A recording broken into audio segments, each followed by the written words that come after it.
I have a long essay that's been published by Eon. I'll put the details below. And it's about Blake's fourfold vision, which I think really matters today. And much as there can be a film of a book, and Blake, of course, worked with images as well as with words, this short run through some of Blake's images, I hope, conveys a felt sense of what I'm trying to communicate in the essay, and so we'll encourage you to go and read the essay and we'll complement it. I use Blake's discussion of the sun as a way into how he saw with the imagination. And I think he felt you could see the sun across broadly four modalities, four ways. There was famously the Guinea sun, which I think is captured in his most famous image, perhaps, the Ancient of Days. This is an image of a divine figure. It's probably Urizen, and Urizen doesn't even really see the sun. The sun is just like the backdrop. It's a golden disc like the guinea in the sky. And what Urizen is much more interested in is what his compasses can embrace. He's measuring the world beneath him. That draws all his attention. The sun is either being obscured by the clouds or is barely able to pierce the clouds. The wind that rushes through his hair, he doesn't seem to notice. He's squatting, he's crouched, he's not stretching out and living life to the full. And I think that Blake thought that when we just look at the sun as if it's a physical object burning in the sky, that is very much like the trapped vision of Urizen here as the Ancient of Days, thinking he's seeing the world through his measuring, through his science, through his compass, through his reason, and yet not really seeing reality at all. A second way of seeing the sun comes with this image from the Book of Los. Now here is presumably Los kneeling down before the sun now, almost as if he's at a prie-dieu or altar. And he's worshipping the sun, but without really knowing why. This, I think, is Blake's second way of seeing the sun. There's some imagination here. But if you like, this is the kind of sun where it's recognised, for example, that the carbon in our bodies was formed in the stars in the sky, other suns. So somehow we're connected to this celestial life. But apart from a rather clunky cause and effect kind of explanation, it's not really clear why. And so hence in this image from the Book of Los, the sun does shine, but with an obscured light. It's not really with a radiant light. It's mottled and blotted, and Los doesn't know how to look at it, and so leans before it, knowing his life depends upon it, much as science will tell us that our life depends upon the sun, but not really knowing why in the deep, vital sense that Blake was about. However, there's a third way that you can look at the sun, and I think that some of that is captured by this famous frontispiece from the Book of Milton. Here, the Blake presumably figure, the everyman, the people like us, can use the sun to guide their way. It's a true light and a lantern. And yet it's not quite clear what the sun might guide us towards. Not even quite clear how to use the sun. It might lead elsewhere. It might lead through a door into an entirely new world. This is much more than just the Guinea sun. It's much more even than the science sun that gives us life in the mechanical way. This is a sun that invites us into more life. And yet, still, the figure's not quite clear where that life might lead. It, if you like, sees more than just the light of the sun. It sees that the light is more than just a physical light, and yet isn't quite sure how to have the imagination to step through the door to see that bigger light. But that is seen here in this fourth image where the sun features. This is the river of life. And now the sun is a clear guide. It speaks of so much more than just the Guinea sun of the Ancient of Days. When it's seen, its full vitality is seen. The angels are seen in it, singing "Holy, holy, holy," as Blake's once confessed. And angels stream from this light to guide the figures here who are swimming in the river of life towards it. It provides direction and purpose and leads over to a new horizon, to a new life, which this life is just a reflection of because it captures the light of that bigger life. This is the sun seen not partially, but with the full imagination. And the point I try and make in the essay is that we always look at the sun with our imagination. The question is whether we are able to use the full imagination that sees the sun in all its life and sees that the sun actually is just the symbol or a threshold that takes us to a much greater light, even than the light in the sky, to the divine light. Or whether we can only see it as a kind of lantern indicating a way through a doorway, whether we can see it knowing that our life depends on it in the scientific way, much as Loss was worshipping the sun but not really looking at it, or whether our imagination restricts our view of the sun, in fact, because we feel that all that counts, like Urizen, is what we can measure, and so we look at the sun merely through the compasses of a scientific instrument.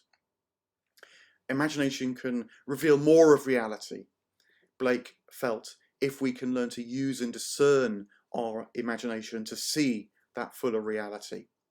And this takes me to the bulk of the essay, which is how Blake, in his poetry, in his verse, in his images, defines roughly 4 ways that we can use the imagination to see life.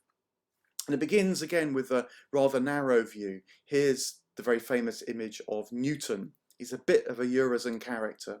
And this is Newton's single vision. This is the most limited view of reality, that an imagination that really only believes that measuring counts, that quantity is all that counts. And again, there's compasses here. Newton's interested in the map that he's drawn of reality rather than reality itself. And the ecology around him, the living vitalities, the organisms, spiritual and biological around him aren't seen. He's underwater, as if in a Plato's cave. I'm not even really aware that there's a wider world around, let alone sure of how to get out. Here's another image from the book of Urizen. Here again, Newton or a Urizen figure writes, but without really understanding or meaning. You'll notice that his eyes are shut. His left hand doesn't know what his right hand is doing. It's not really joined up. It's kind of observations that don't stack up to any purpose or wider vision. And what interests this figure, Urizen, are laws and abstractions. You'll see those tablets of stone behind him, the tablets which were the laws given to Moses. He's trying to live his life by it, but it's almost no life. Again, there's not much dynamism in this image, and the sky above, through the trees, is not really even noticed, not really even seen. Death in this state of Ulro is also something to be feared. Here's the image of the good and the bad angels, and I think this speaks of this Ulro appreciation of death, which is that it's meaningless, it's blind again. It's a horror to be avoided, to be snatched away from, if you possibly can. But of course, death can't ultimately be avoided, and so it brings a kind of terror to life in this Ulro state. These 3 images capture something of this Ulro state of mind that Blake saw as the kind of base level of human existence. It is an existence, but it's a poor existence, hardly knowing what life is at all. But if it provokes crises are always moments of opportunity for Blake, and because crises can become turning points where the limitations of the imaginative sight are seen. And so Ulro, for Blake, can lead to generation, the second state of mind. It's also commonly associated with images of vegetation in Blake's drawings and in his poetry, because generation knows that there's more to life than just measuring in an abstraction. It knows there's something to do with reproduction, but it's a sort of brute reproduction. It's a reproduction that's fibrous, Here you see this famous image, which is in some reproductions has the words written underneath it, vegetating in fibres of blood.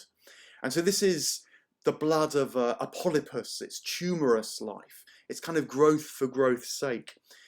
It is a kind of life, but again, it hasn't got really any direction or doesn't really know more than its own reproductive growth that's a bit like the growth of a cancer cell. In Blake's poetry, his figure of loss is often in this state of generation. Loss makes more of this capacity to create. He's here depicted with his anvil and hammer, with his bellows that can fire his furnaces. He's wanting to make Golgonooza here. It's not just about measuring, it is about trying to use the imaginative to create. But loss often gets confused, he gets distracted. And this is spoken of in Blake's poetry by the emergence of his spectre, seen here in the dark figure above Loss that Loss is conversing with. Loss tries to fight his spectre, his kind of limited imagination, his lack of understanding, and it saps his energy, it saps his spirit. And ultimately, actually, he comes to realise that he must smash his spectre if he's to move into a wider life. Here's another image, I think, of the generative state of mind, this second kind of imagination. It's the great dragon and the beast from the sea. And the reason why I think this speaks of generation in some measure is that, again, you see this kind of creature who just exerts power for power's sake.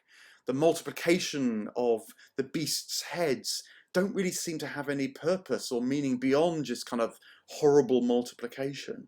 They don't seem to look much more than beyond themselves and their own presence in this dark world. It's producing something, but it's producing terrors that don't really know how to see light.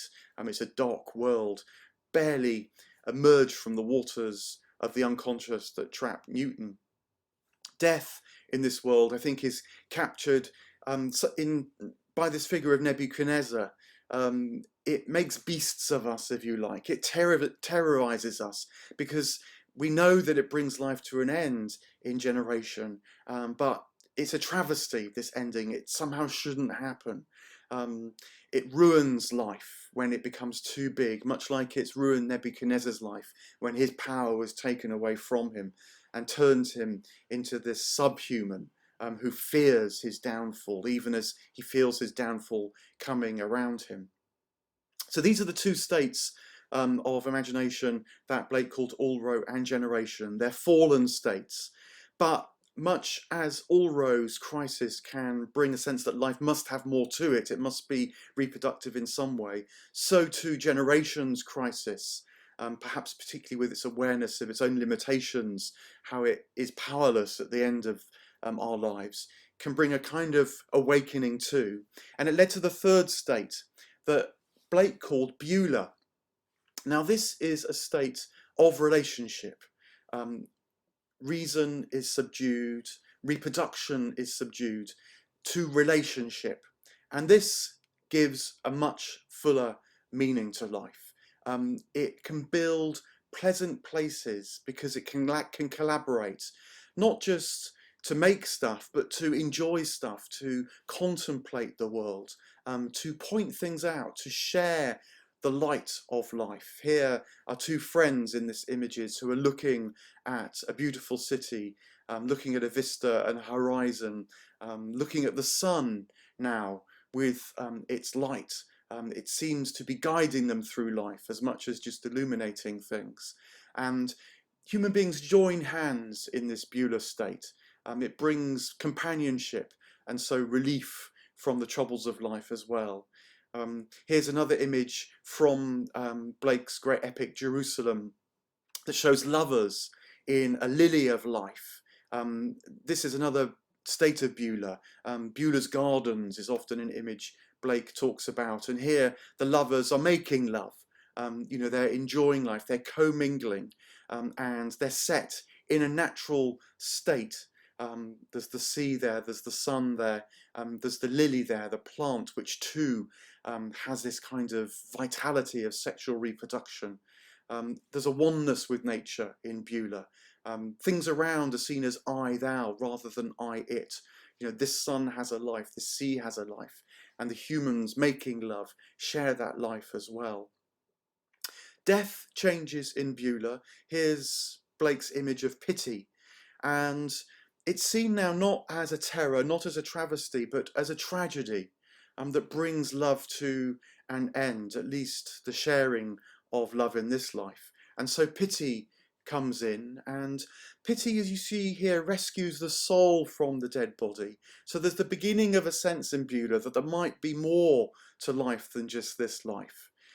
Maybe something of this love and this companionship is not just mortal, but is beginning to speak of immortal things, something that might last just beyond this life. And so in Beulah, people have a vague sense that there might be a soul, there might be an immortal part of us that survives this life. But as in this rather dreamy image, it's not really quite clear what that life might be about.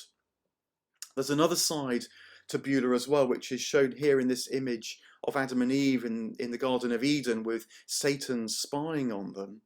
And that is that when love is seen as an end in itself, which it often is in the modern world, it can run out of its own energy. Love really needs something to love. It needs a direction, it needs a bigger purpose. It's not actually enough in itself.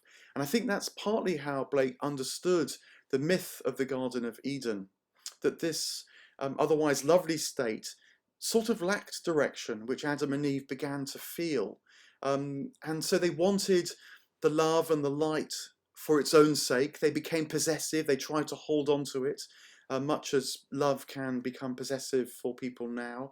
Remember that Adam and Eve wanted to know about the knowledge of good and evil. You might say they wanted ethics, they wanted principles, so that they could rule the life in which they lived. And that's a very common experience now. Well-meaning morals are sought, well-meaning principles like justice are asked to guide us, to shape us, and yet they so easily turn against us. They dehumanize us. They become weapons that judge others. A lot of the culture wars are actually fights over, no, this way of life is better and your way of life is degenerate in some way. There's a kind of, on both sides, on all sides, a desire to live well, which I think is a state that Blake would recognise as Beulah. And yet because it turns on itself, much as humanity turned against itself in Eden, which Satan saw as an opportunity there, so too Beulah in itself can fail. And I think, we see that as well as the companionship of Beulah in the life around us. I try and explore this in the essay as well. But it can open onto more Beulah. Love can turn away from itself to seek more than just its own satisfaction. When it is confident that it has something, an object, a goal, an aim, it can leave this world even altogether. But it does take a sacrifice. And here's an image of Ruth and Naomi. And also the third figure is Orpah. She couldn't sacrifice her old life. If you like, she turned back to her home country. She turned back to Beulah, you might say. But Ruth was prepared to sacrifice her life, prepared to sacrifice her familiar place of birth, to stay with Naomi. And that sacrifice is what Blake recognised enables us to move into another country. He talks about how kindnesses are actually like little deaths, because they ask us to focus on someone else, offering life to someone else. But the extraordinary thing is that when that happens, we receive back life tenfold, because I think he realised that our life was only and always given to us to start with. It was never ours to possess, like Orpah there turning back to her home country. Ruth in some way has realised this. Naomi tries to dissuade her, and this is another key dynamic that Blake sees in this transition, that he talks about friendship being a kind of opposition. Are you sure you want to give up your old life? There is a real struggle here, but Ruth says yes, and of course it leads her into a whole new life, which is a life with not just Naomi, but also with the divine. And so if we can make that transition, Blake says, then we can move into a new world. And sacrifice and death is often seen as that pathway now. You might say it's a kind of detachment. It's the ability to enter into life, including its sufferings, including its endings, but realizing that that is the pathway to life. And here, the figure of the good man who has died shows that, I think. He's embraced death, shown there by the Christian imagery of the cup and the bread and the Eucharistic images, which was, of course, Christ's last meal on earth. Christ referenced there also in the New Testament. And I think that the reason why Jesus could embrace death was because he had this new imagination. He had the imagination of eternity. That's what Blake calls this fourth state of the imagination. It can see that on the other side of death is a much greater life, which is actually the source of earthly life to start with. And the good man dying here had embodied the virtues. He hadn't obeyed the moral and ethical law, I think, which can so easily lead us astray as much as try to bring in good things. Rather, his whole personality, his character had changed. And so he embodied the virtues which are eternal, which even in this life meant that he was experiencing eternal life. And so when he dies, it's an easy transition into the next life because he's already capable of that new life. So what's this eternity like? Well, here's an image of Blake's from the Divine Comedy. This is one of his illustrations to the Paradise. And what I love about this image is that these figures are free. This is a very different kind of freedom from the earlier All-Row generation and Beulah states. If you like, in All-Row, freedom is seen as the freedom to control the world around us. Remember the compasses. In generation, it's seen as the freedom to choose. Remember, it's about reproduction, it's about the multiplication of things, and so freedom is therefore the freedom to choose those things. In Beulah, with its love and companionship, it's, say, the freedom of expression, freedom of speech, freedom to give voice to your own self, and that's a good thing, but it's not enough. It knows it wants freedom from restraint, but isn't quite sure what freedom is for. But here, in eternity, in this image from Blake's Paradise, these figures who are Peter and James and John, with Dante and Beatrice there in the middle, they are dancing in the freedom to be fully themselves, but also fully in harmony with the world around them. And the extraordinary thing about this eternal state is that it's precisely by becoming more and more of yourself that you open up onto that which is more and more than just yourself. Because you're able to share and resonate and harmonize with the life which is always around you. So light here is dancing. The figures are moving freely through the air. They're not bound and constrained anymore because they want to align themselves with the divine life, which is what Dante discovers in Paradise. Here's another image. This is a much more mystical image of Blake's.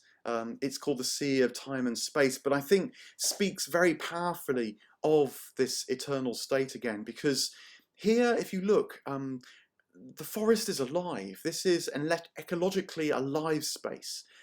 Even the space speaks. You know, the heavens are full of living creatures quite as much as the woody forest is. And I think that this is Blake saying that in this eternal state, the natural world, the ecology around us, expands massively, because it's not just about the ecology of the organisms that we can relate to, that we can know as I, thou, rather than just I, it, but a spiritual ecology of angels and divine forces, of intelligences, opens up as well. And this divine side, this spiritual side, is very much what Blake draws us towards in eternity, this fourth kind of imagination. It's very much like the sun speaking of the angels. Its manifest light is actually just a reflection of the divine light that's even more intense and bright that the eyes can open to see. This is nature fulfilled and transformed, as well as humanity. And it's the sea of time and space, because here time has experienced very differently as well. It's not just like clock time that Newton might measure or Ulro might try to contain. It's not even actually the flow of Bueller, the kind of blissful time that gets lost. And this is time that's understood. It's time that can be moved across its different modalities. It can be used to measure, it can be used as an experience of flow, but it can also be seen as the present and the future gathered into the present. And the ability to see into the deep past, to see into the future, to understand our end as well as our beginning. And that's the kind of time which eternity brings. And I think something of that is captured in this wonderful image. So to bring it together with this final image of the divine revelation, this is the imagination being able to see with fourfold vision. Another way of describing this move through Ulro and Bueller, Ulro, generation, and Bueller to eternity is single vision, twofold vision, threefold vision, and now fourfold vision in eternity. You'll see the little figure there, who's part of this divine life. He is writing there with meaning and purpose now. He knows how to write his life. He knows how to write the life around him. He knows how to write of divine life. His imagination can see it. Light here is truly seen. The sun isn't shown here, I think, because the sun in a way is not needed anymore. The light of the world, which is its inner vitality, is seen in this image. And it's an image of eternity. Because, eternity is our destiny, Blake felt. Whilst we can feel trapped in Ulro, we can feel like we're trying to make a life in generation. We can feel like there's love in life in Bueller. Ultimately, eternity is our destination. Divine life from whence we came. There can be no other place where we end up in a way, because otherwise we already have fallen out of being altogether. And Blake's great hope and his gift to us in the struggles and wrestling of his visceral poetry and his, often very troubled and images full of suffering, is that through that can be found a life. There's never a stopping point in life, even though people can become trapped for many, many years. Eternity, he said, is in love with the productions of time, because whatever we produce in life, eternity knows that it's our destiny. So do please consider having a look at the essay where I try to explain these things further, relate them to our lives, relate them to our life and times, but relate them in particular to Blake's vision, which I hope these images can help with as well.